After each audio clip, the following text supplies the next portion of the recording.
Hello, and how are you? It's my regular question because it's imperative. Your health, your life first before every other thing.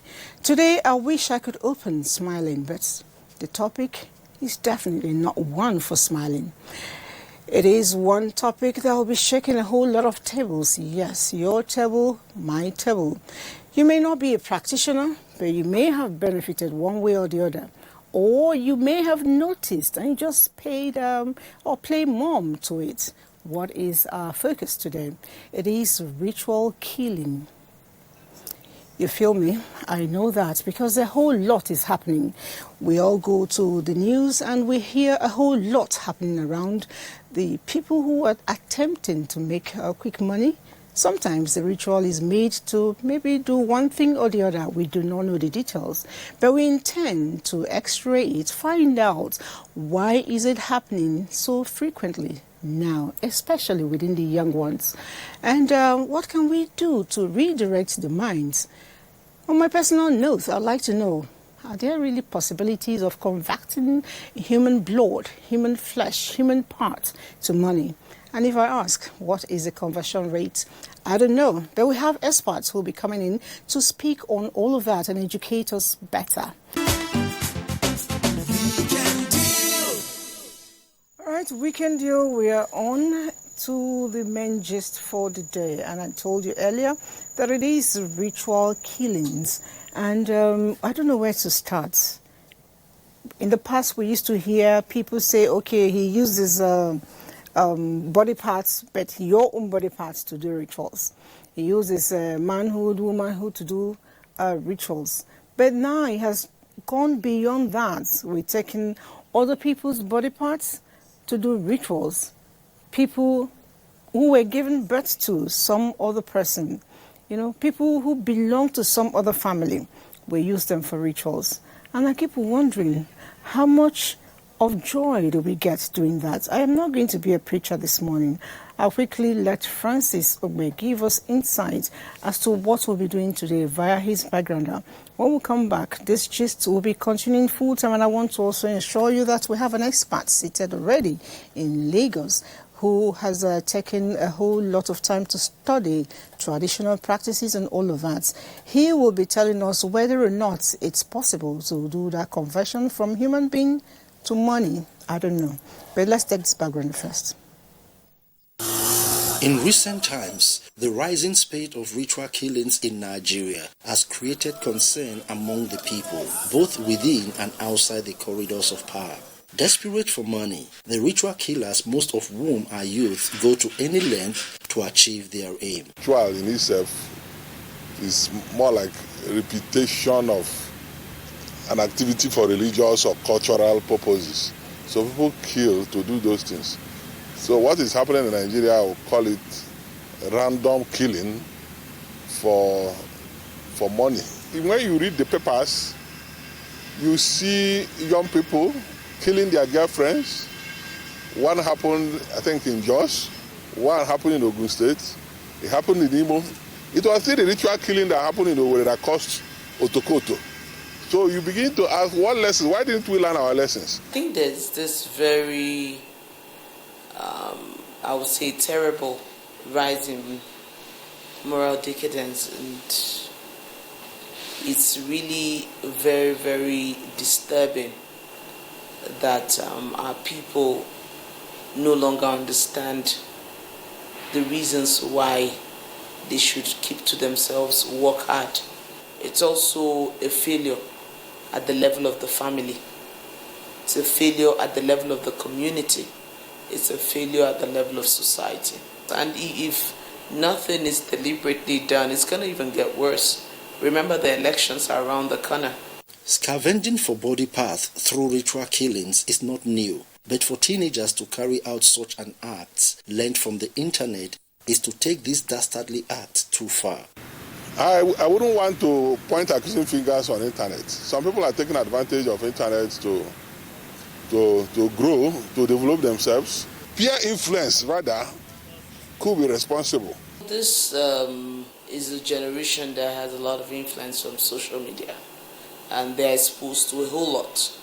They're exposed to videos, pictures, things that are not real, because you see stars riding big cars. They probably just hired those cars to do a shoot or something, right? And then people get carried away with it and think this is the actual thing. Almost everyone is going through something in their lives.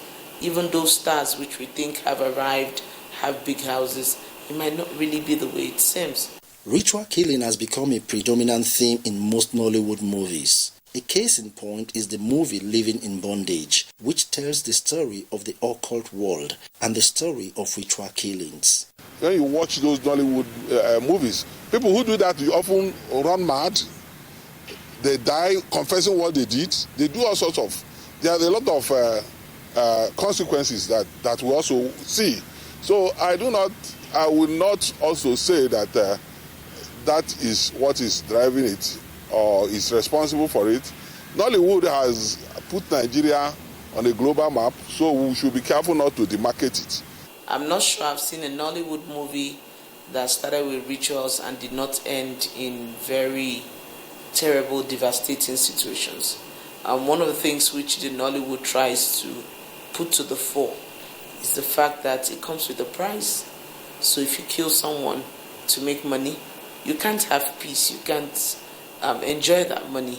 At the end of the day, you either run mad or die or become very miserable. And Nollywood has done well. I really don't think that Nollywood is really the reason for this rise in ritual. Ritual killing is a nationwide phenomenon, not restricted to one part, nor indeed peculiar to traditional religion adherents. As a result, the House of Representatives has asked the government to declare a national emergency on ritual killings. How many NGOs, CSOs, and the rest of them do we have in that space? Can they speak up? Can they help us? What are the development partners in that space? What are they doing? The National Orientation Agency, this is something that it has to step in really strongly and give that orientation to our people. That hard work will get you what rituals will get you, and even longer, and it becomes more sustainable. They need to give our people that orientation. The fight against ritual killings and other vices in the society is for all. Therefore, we should not rest until we create a culture where we uphold the sanctity of life at all costs. If you're in church or you're in the mosque, talk to our children. We meet them everywhere. They're in school, they're in the mosque, they're at the playground, they're in the communities. Every opportunity you have should be an opportunity to orientate a child on the way he or she should go. Our focus on Weekend Deal today will be on addressing the rising spate of ritual killings in Nigeria. The end can never justify the means, whatever you say, hard work. You know, when you work hard and you eventually get paid, you know that this is your sweat. There is extra joy in enjoying that payment. If you're quick to do the wrong things, and then let me even ask, assuming maybe you go to that native doctor and he says, go and bring someone that is most precious to you. And your mother, for instance, you've been doing business with her, such business, and they tell you, go and bring your mother. How will that woman feel? How will you feel? So let's always ensure that we follow the right track. Hard work always pay. But then, that's me speaking, I don't know. We will be going to Lagos. I'm going to ask a very pertinent question to our guest there, who I know is a little bit a custodian of traditional cultures and all of that, and get to find out. Incidentally, he's also a colleague here, Lekong. Ajiri Tutu, I want to know, really. I have always wondered, why is it that herbalists always live inside bush? Herbalists always live inside rickety places. You've studied a bit of this, and you can give us an answer. Is it that they are scared of beautiful houses, mansion, but they can give it to other people? Thank you so much. There is a mix-up which I need to correct. Herbalist or Babalawo, they are never same. Herbalist is a profession. That is the specialist in the use of herbs and roots. While Babalawo is an Ifa priest. And as Ifa priest, you can never, they are religious. So herbalist is a profession, while Babalawo, that can be translated as Ifa priest, is religious. So in African traditional religion, ritual killings is not allowed, is not accepted, it's prohibited. But these days, when you find on newspapers, herbalist caught with human head, people will translate as Babalawo found with human head. So they are never the same. Then I need to tell you one thing. In African traditional religion, we don't believe in ritual killings. And for you to get me right, you assess Nigeria as a nation. If we put aside or we assess like 100 Nigerian millionaires, how many of them can you really pinpoint have made their money through ritual killings? It's not there. Mention big men we have in Nigeria, billionaires we have in Nigeria. You can never pinpoint any of them that have made their money through ritual killings. So in African traditional religion, there's nothing like ritual killings. And that is why you see Babalawo or Ifa priests, they will never go into that. And that's why you see them where they are. There are prosperous ones among them that have made their profession probably going outside Nigeria, Cuba, Brazil, other parts of the world. But they never believe in ritual killings. And that is why you don't see most of them in these luxurious cars. So to Africans, there's nothing like ritual killings. I mean, to Babalawos. But because we interpret or because we misplace, we misled people that herbalist means Babalawo, no. Herbalist is an Ifa priest that must have gone through the tutelage of Ifa for at least minimum of 7 years. Minimum of 7 years. That's why people believe Babalawo is fetish. So I wondered, when you see people that have been caught on newspapers, you see their name. They are never Babalawo's name. It's either one religion or the other. You can assess the religion of such person through its name. So hardly you find Babalawo there. Babalawo means Ifa priest, and Babalawo doesn't mean herbalist. Since we now know Babalawo is different, herbalist is different, the ones that use human parts, what are they called?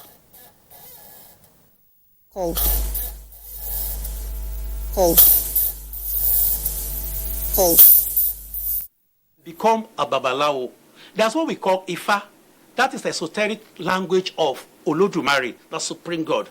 You must have memorized, gone through it. And the Babalawo use only two objects, either Iki, that's palm kernel, or Opele, that is divination chain. Anybody outside that, using that, outside that two objects, they are not Babalawo. If you use cowries, if you just use incantations or other things, you are not Babalawo. So it's like you check your dictionary. In dictionary, you can get chief imam. What's the meaning?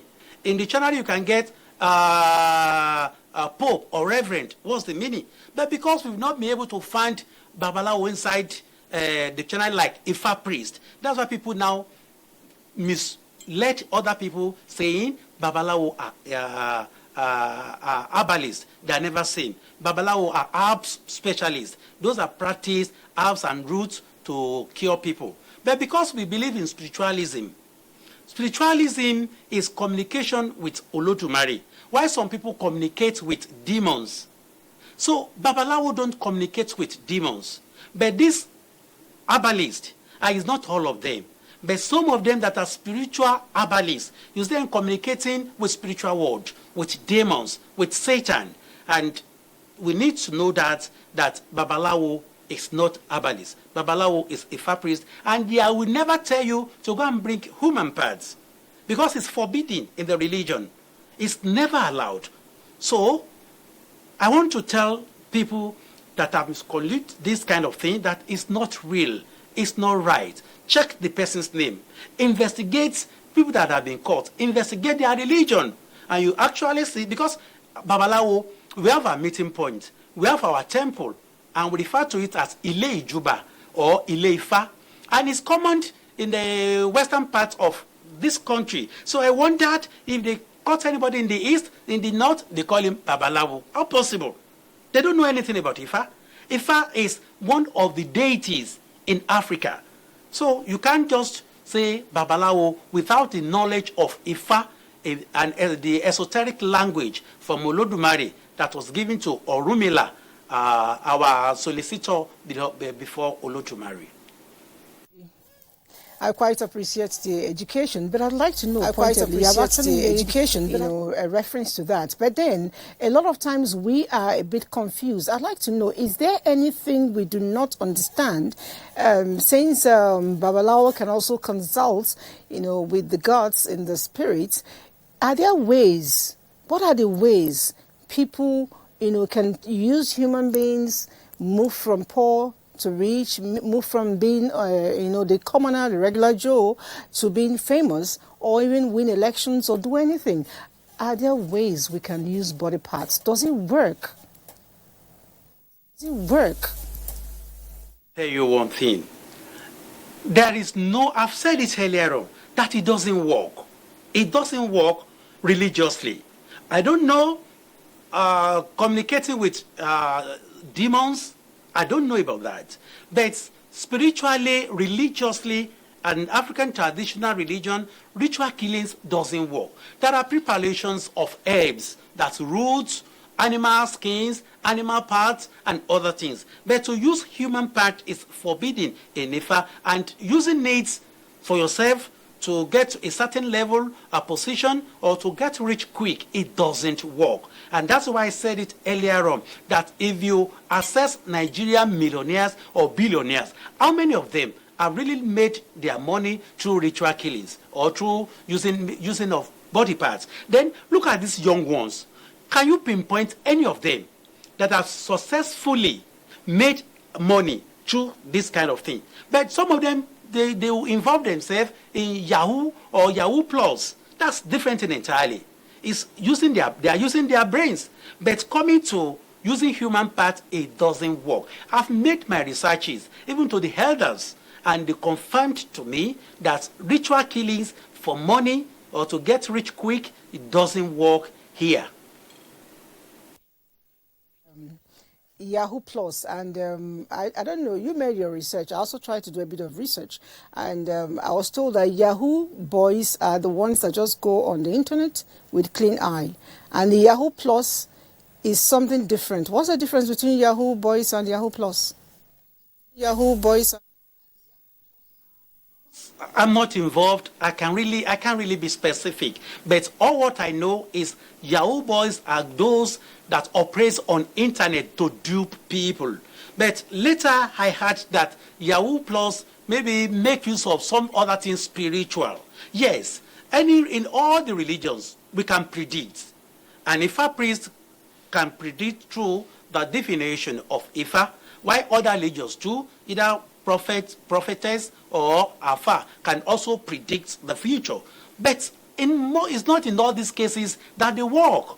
So this Yahoo Plus that is tagged with using human parts for rituals to clean their eyes or faces. In African traditional religion, in African practice, yes, we can use herbs to clean your face, to see what will happen in the future or what common eyes cannot see. But it doesn't involve using of body parts. It doesn't involve ritual killings. These are usage, you make use of herbs, roots, animal skins, animal parts. It depends on your knowledge. But no Ifa priest will tell you, get me a human part. It doesn't work. If they know it, most of them will have been billionaires. Let me be frank with you. Everybody needs this money. Everybody wants to be known. So if making ritual money is real, most of the traditionalists, you see them in luxurious jeep, in big cars. But because we know it doesn't work, we only waste lives. So Yahoo Plus, ordinary Yahoo, I know they play over people's intelligence on internet, not necessarily making use of human parts. But the Yahoo Plus, even when they will go extra mile to consult a spiritualist, yes, it do happen, but not making use of human parts. If that is done, it's not in our own traditional religion, because there's difference between traditional religionists and herbalists. I've told you that before now. And making use of such things doesn't exist, most especially in the Yoruba parts I come from. It doesn't really exist. Thank you very much. But just before you go, I'd like to know, in the past, we all read some books like The Things Fall Apart, a whole lot of the books by authors here in Nigeria, where the elders rose and went to ask the gods what to do when things are happening in the land. As of today, don't you think it's high time the Babalaos, the traditional rulers, the traditional priests, get up and try to cleanse the land of this waste of human parts and blood? Ask the gods, talk to them and get to find out how can we change the youth.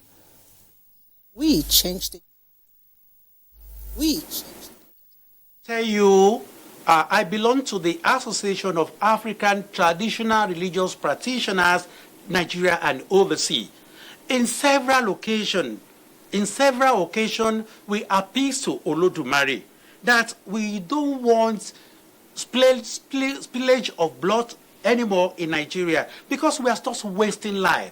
But because, this, we need to blame the society for this. We blame the society because now in Nigeria, we only have value for somebody that has money.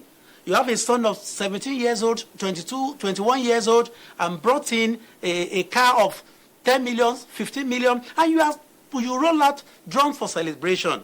You know, how old is that person? How long has that person been working? You'll be working for years. What have you made? And what's the very job that person is doing? So we need to correct our society. One, to minimize that, we need to correct our religious leaders too. In the beginning of the year, January, you see posters. This is my year of breakthrough. I must make it this year. This is my year of prosperity. Who told you that you must prosper in life? Who told you that you must make money in life? The only thing we believe that is certain as Africans is death. It's death. And let me tell you one thing. If you kill, you must definitely die in that nature too. That is our belief. Nothing, you can't just escape it. So, please, in African traditional religion, we appeal every time, almost every week, that we don't want shedding of blood. We don't want it in this nation anymore, most especially the human blood. Then we warn our politicians, because they just waste this thing. It doesn't work.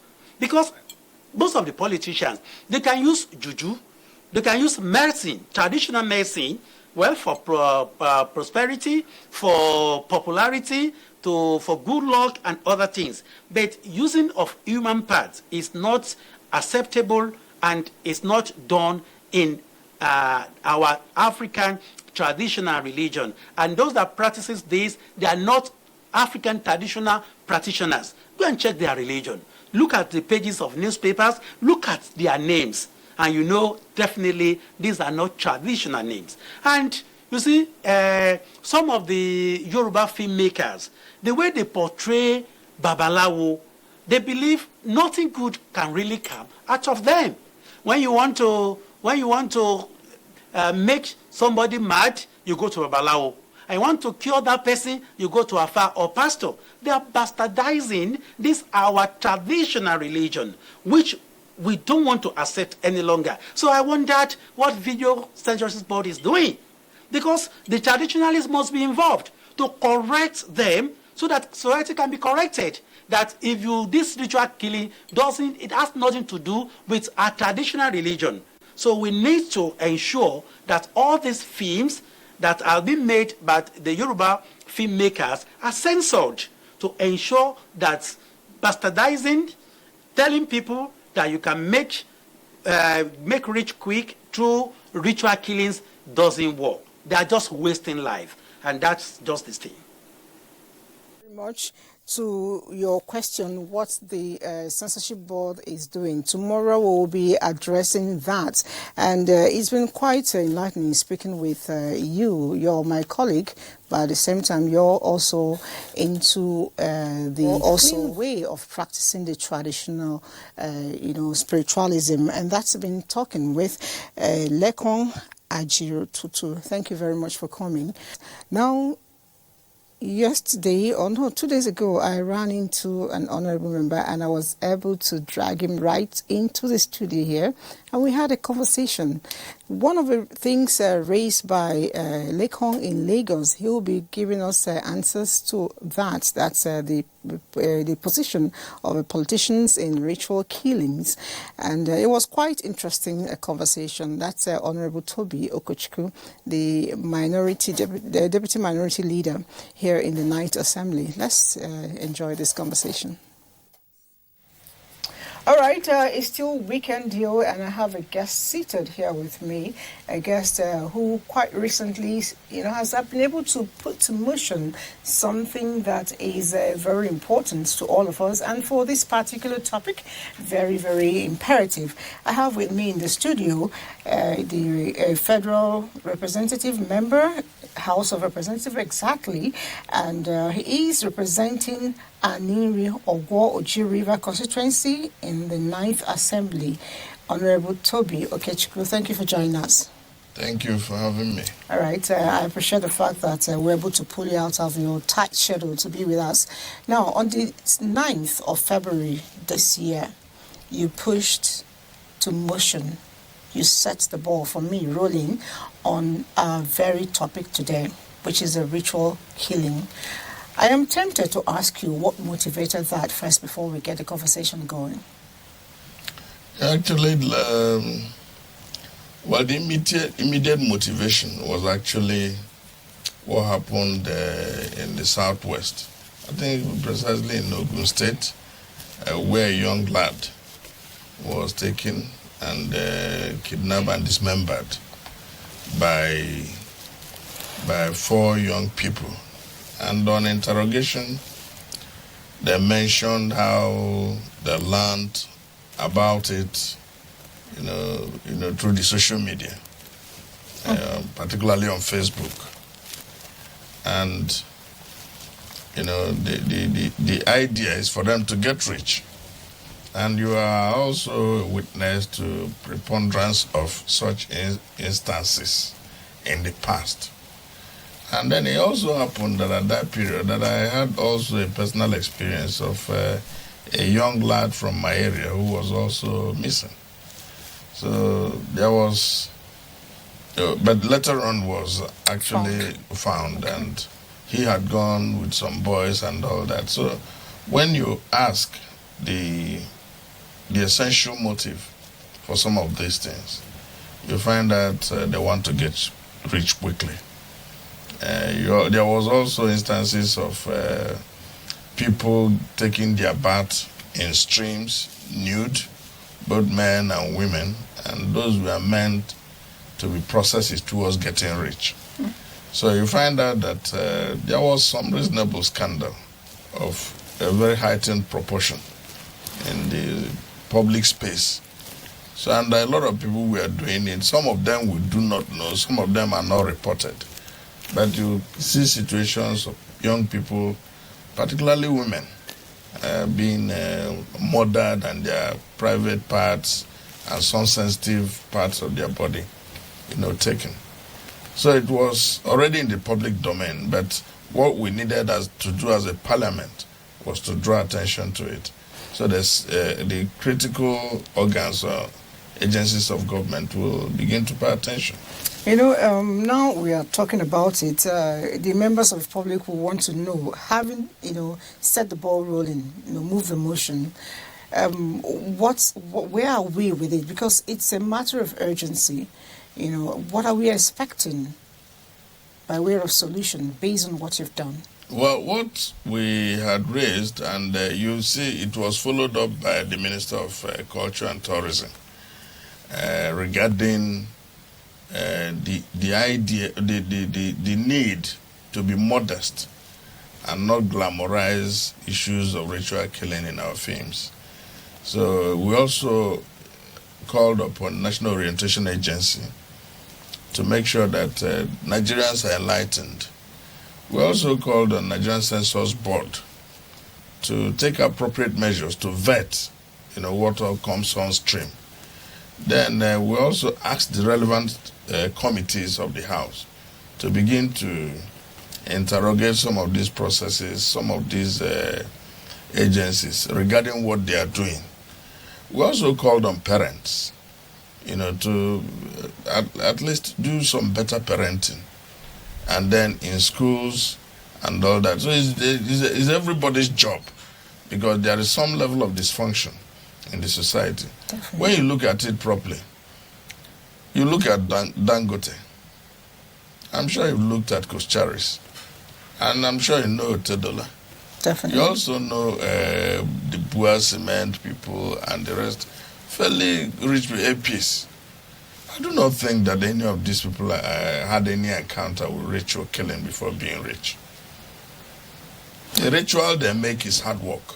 Definitely. And that is the kind of advocacy we need for our people to, have a better bet on making success. But the relevant committees, like the Committee on Police Affairs, they will investigate what the police have done regarding particular incidents. Then the other Committee on Legislative Compliance will also follow up on the other issues we raised.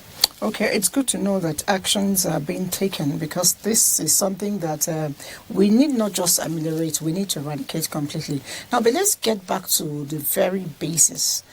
And like you mentioned, is insistent, and it's almost eating up the fabrics of a nation, because everybody who is young almost everybody is practically going that line. And I tried to make inquiries. Some of them seem to be pointing accusing fingers at politicians, and I asked why. They say a lot of them are living affluent life.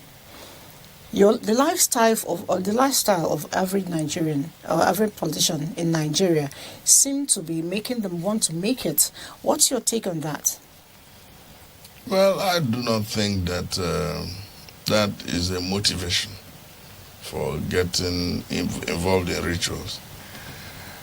The process of getting involved in ritual would mean that the politician gets involved in ritual before getting affluent. But again, some politicians, they say, I don't know, have had to visit certain shrines, do certain rituals, pay certain courtesies and homages, done some butchering and killing. I don't know. I'm not a politician. I've never really followed.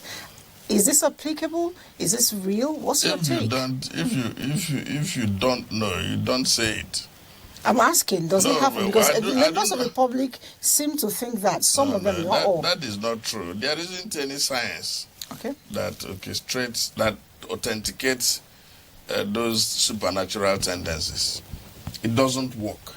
To make an assumption that there is a proclivity towards rituals by politicians is misplaced. It does not work. I'm a politician, I'm a practitioner, I've never visited a native doctor. The native doctor I visit are my constituents and doing the needful and canvassing for the common good in the Nigerian parliament. So there isn't anything like that. People get misguided.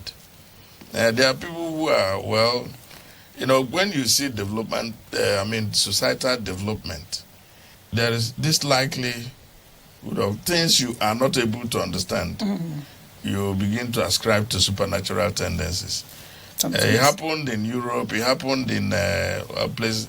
But this, sometimes they used to say is witchcraft. Which witchcraft? These things do not work. And that's the orientation we need to get people to understand. There's no politician that is as rich as Dangote. And the person who is preparing ritual for you, where is he? Bush. If that can work, why is he in a hut preparing ritual? You interrogate these things through logic. Mm-hmm. And I understand, I appreciate the interview, because this is what can get us to bring us up to speed with regard that these things don't work. But the point also is that these things are glamorized in the social media. People go canvas for them thinking that, oh, this is how to use ritual to get rich quickly. What is the business of a 18-year-old boy, 20-year-old boy with getting rich? Should be You in get school. rich and what do you do with the money? You see some people, they wear white garments and then the other one has an estate in Abuja. For what? That takes you away from industry. That takes you away from study. That takes you away from things that would make meaning to you. You know, speaking of industry, I happen to have interacted with some Nigerian youths who are outside of this climb, and I get amazed at the level of advancement they are making in the world of science, in the world of technology, in the world of every other thing. When it comes to computer, they are developing a whole lot of things and setting pace for other nations. I mean, young people, some of them in Nigeria are happening, but it's the pace for us within this country, it's rather slow. Rather, when it comes to, cybercrime, ritual killing, kidnapping, we seem to be upping our game around there. How can we turn around this? Because I see it as a time bomb we're sitting on. Well, there isn't any gainsaying that there is what is happening in Nigeria is what I would say a process of destigmatization of previous bad regimes, where you wish that a previous regime that was ascribed as being bad, you wish that it comes back. You understand? I get you. That means that the society is increasingly getting dysfunctional, is increasingly getting heated up, is increasingly getting restive. So there is a correlation on societal dysfunction with the way you organize. If you check it properly, you find out that the management of our diversity has been tampered with presently. And what you see is when that happens, people get concerned with other things. And when you have banditry, you have Boko Haram, you have IPOB, you have, agitation in the Southeast, you have kidnappings in the Southwest and all that. Those things dislocate young people. And the next bit is just wishful thinking. So we need to organize, put our acts together. Mm-hmm. People who are leading this country need to put their acts together. And that is why young people will have to get into proper thinking. That look, the problem is not richness, it will come. The problem is that the society is not fairly organized. There are a lot of sharp and intelligent young people that are here. Why do they excel in other environments? It's because there is order. There is law and order. When you come here, other things distract you. But when you say interrogate their capacity for even the internet, for the computer you are talking about, you see up there a lot of them hack, even not very literate ones. They tell you how they hack accounts and things. But that is ingenuity and capacity misdirected. Like you mentioned, is ingenuity and capacity, of course, talent, not used Harnessed. properly, harnessed, like you said. And it goes a long way to speak at the level of unemployment here in Nigeria. And I want to believe that it is possible to really, reduce it to the barest minimum by creating jobs. I want to also believe that jobs is not just that of government. Being where you have been and who you are so far, how can we go about, creating more jobs for people, so that the youth can properly be employed? Because that's one of the biggest So the problems. business of government at any level is to create an enabling environment. Okay. Once government is not doing that, no matter what you do, the private individual cannot excel. So the local governments have to work, the states have to work, and federal government has to work. Anything that occasions everybody coming here to share money is just wasting time. You can't share enough. So we need to get our people to interrogate what is happening in the local government system. You understand? We need to get them to interrogate what is happening in the state at state level. Not in any particular reference, just nationwide. You get the point? There used to be a time that the divisional officer was like a head of state. Mm-hmm. Not anymore. People come and anything goes. Their local government used to have agricultural settlements. They used to do feeder roads. You can't employ anybody. Government employs about 1% or less of the population. Definitely. When you come to federal civil service, if they're up to 100,000, federal civil service up to 100,000, and then you have 200 million Nigerians. So when you are talking about recurrent expenditure, you are talking about just 100,000 people. So what happens to 199 people plus? So the issue is the private sector is what drives growth, but the government has to create the enabling environment. For it to happen. And that is where the choices we make in leadership is critical. Okay, now, just before I leave you, we have talked a whole lot about flamboyant lifestyle. I know it's not just around the corridors of politicians. You've also mentioned the movie industry and the projections they give that may be construed. Now, the social media, it's a big deal when it comes to that. I'm wondering, and I keep asking myself, if I were a lawmaker, would there be something I can do to regulate the display of wealth on social media?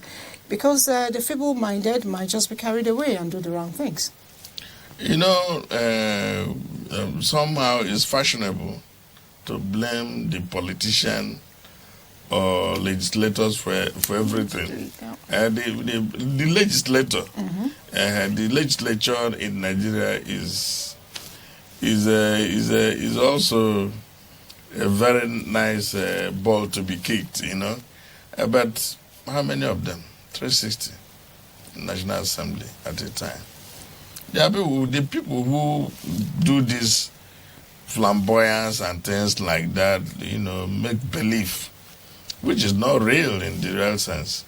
It's not in any derogatory manner. It's people who are, go and watch your Instagram, watch Facebook. All manner of celebrities are created here and there. You understand? The movie industry, I didn't say that movie industry is responsible. I said that some aspects could glamorize rituals.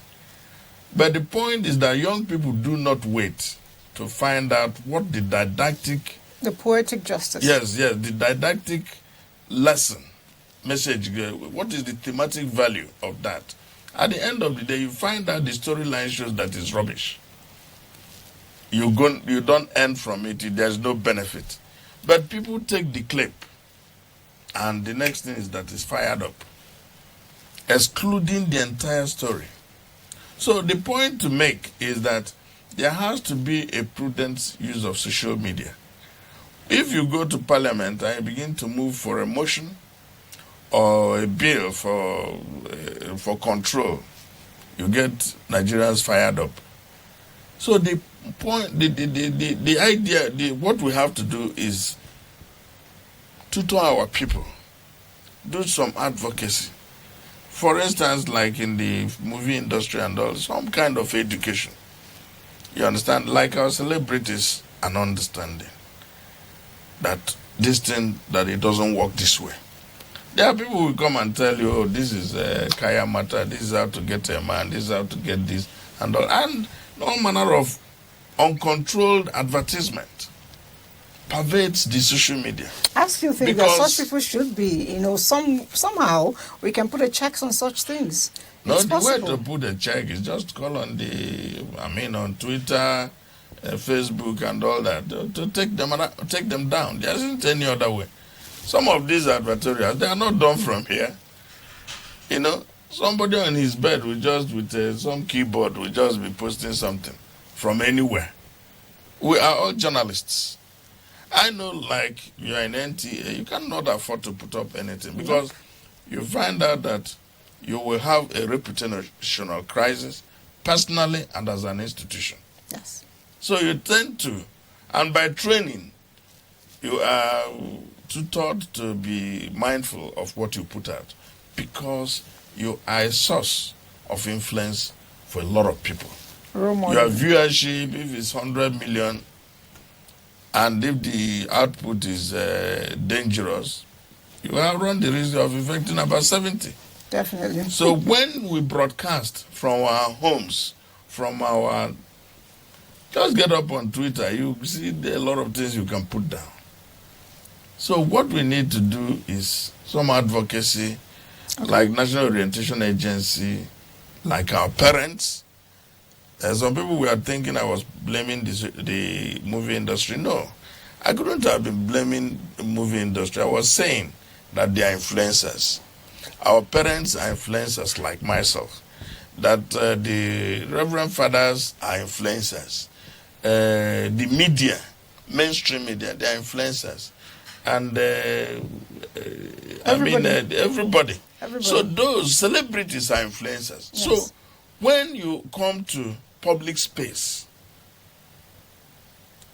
the ethics of the environment should moderate what you put out. All right, thank you very much. I wish I had all the time to ask you more questions because I'm tempted to ask you, have you at any point in your life believed that we can convert maybe a human finger to money? What's the conversion rate? I don't know. All right, well, I have not experienced. I have not thought about it. You're not thinking about it. No, how would I think about it?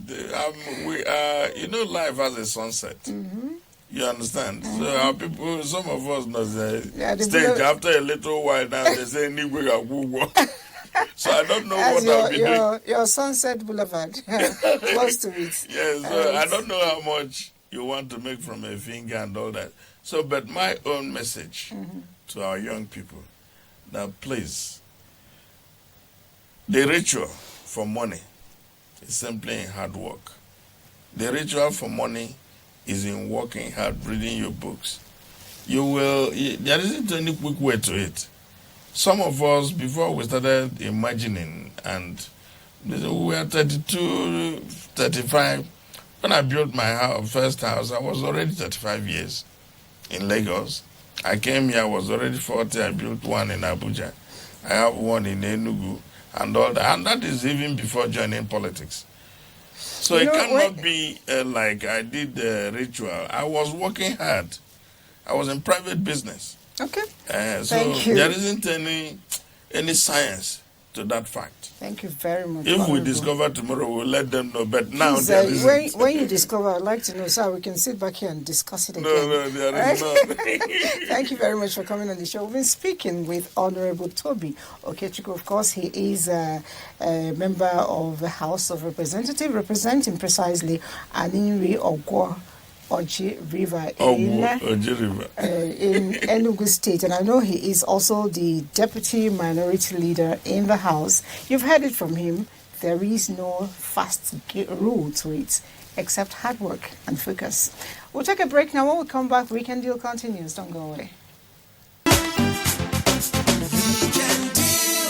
A lot of times we parents, we forget to play our roles right. Your children, your girl child, your boy child, do you know who their friends are? It's important, especially mothers. You must know what and who are in the lives of your children. And I know that within the week, again, I spoke to a parent, a mother particularly. She actually tried to take us on the route of what parenting, proper parenting should be. She is Esther John Aldo, former High Commissioner to Gambia. Let's have that conversation.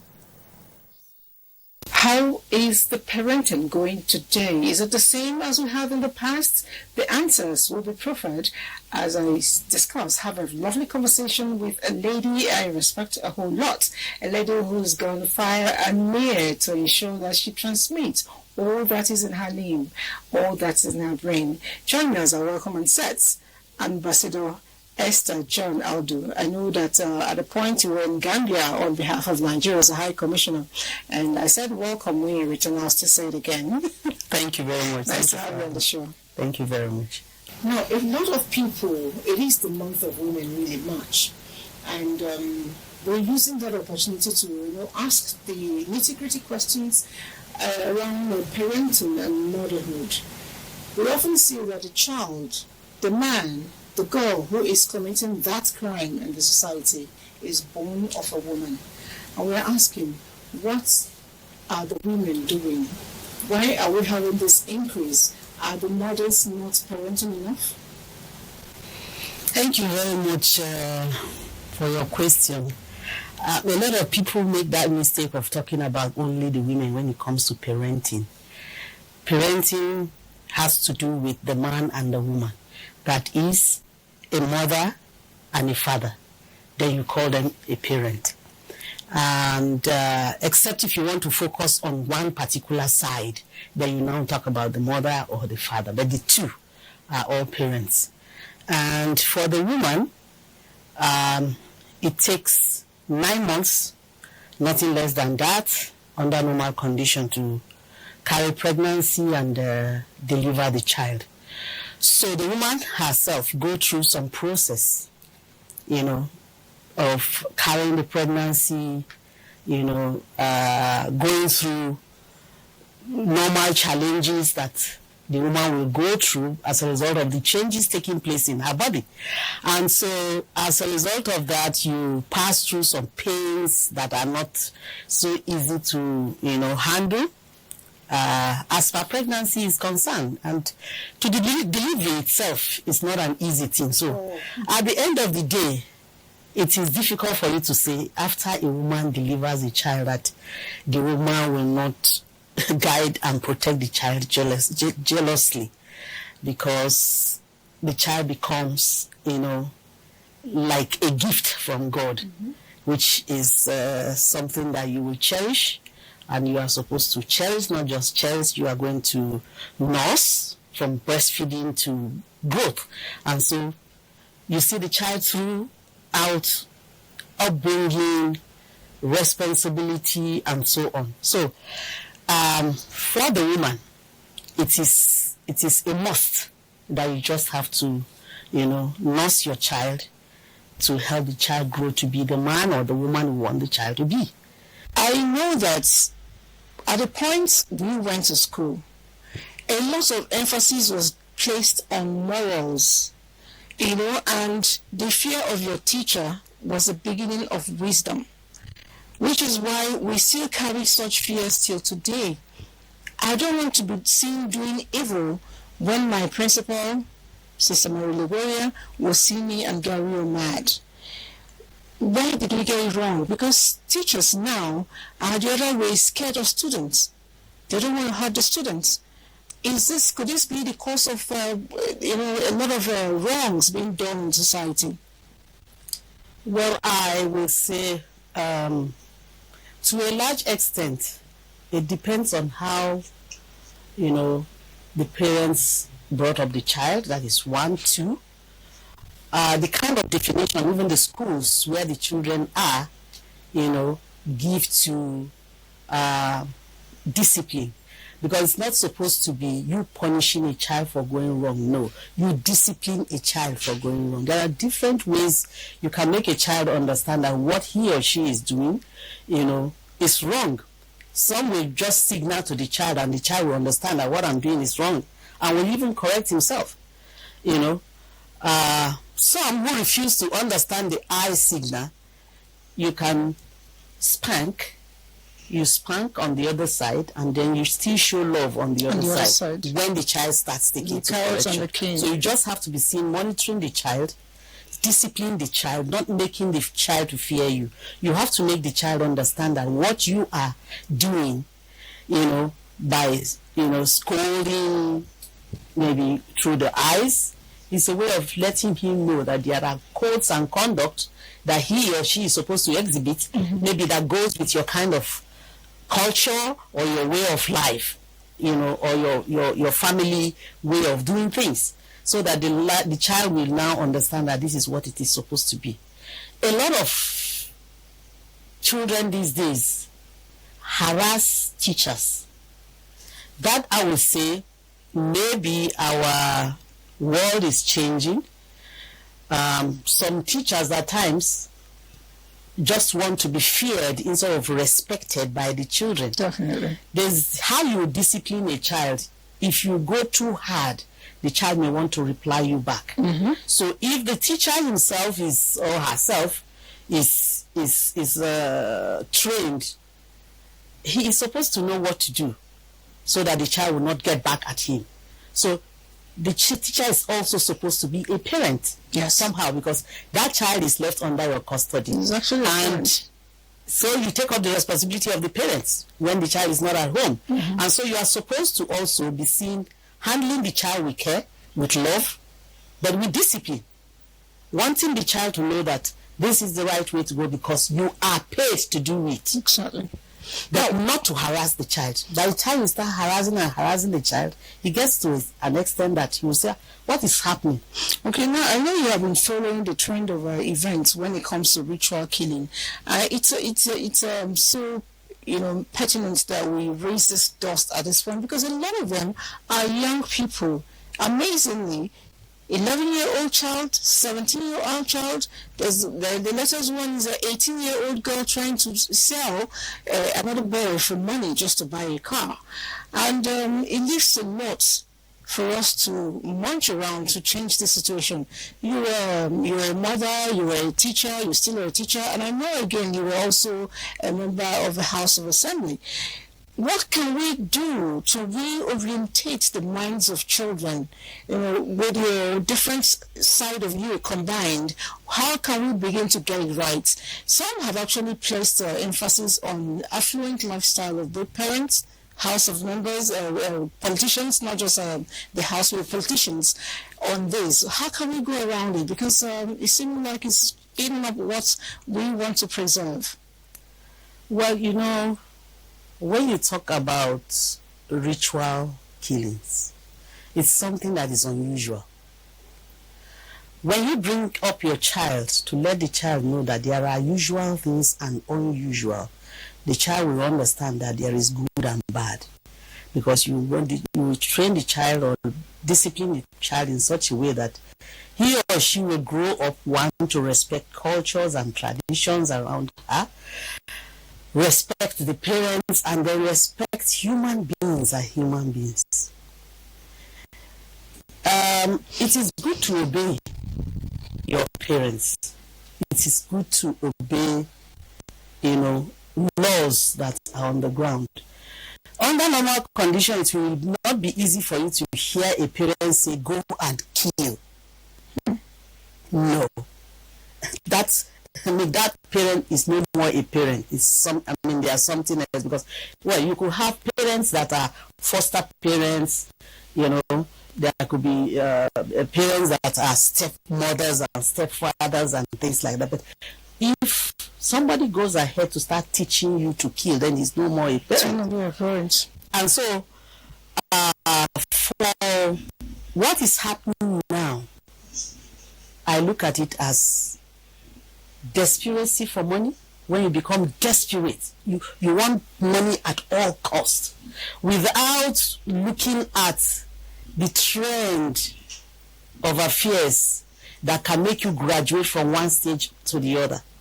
Then you have a problem, because even when a woman gets pregnant, she has to go through a process of 9 months before maturity of the child to come out. And so also when you have a child, there are certain age the child gets to be able to learn particular things. You have to learn to sit down before you learn how to crawl. You have to crawl before you learn how to walk. You have to walk before you start learning how to walk. And it's run, So the child should be made to know that there are processes in life that you follow. stages in life that you follow, and then you get to the stage where you now talk about, oh, I want to have a car. If you want to have a car, fine. Okay, thank you, Ambassador Esther John Andu. Let's tidy up this topic tomorrow. Same time, same stations. Don't go away.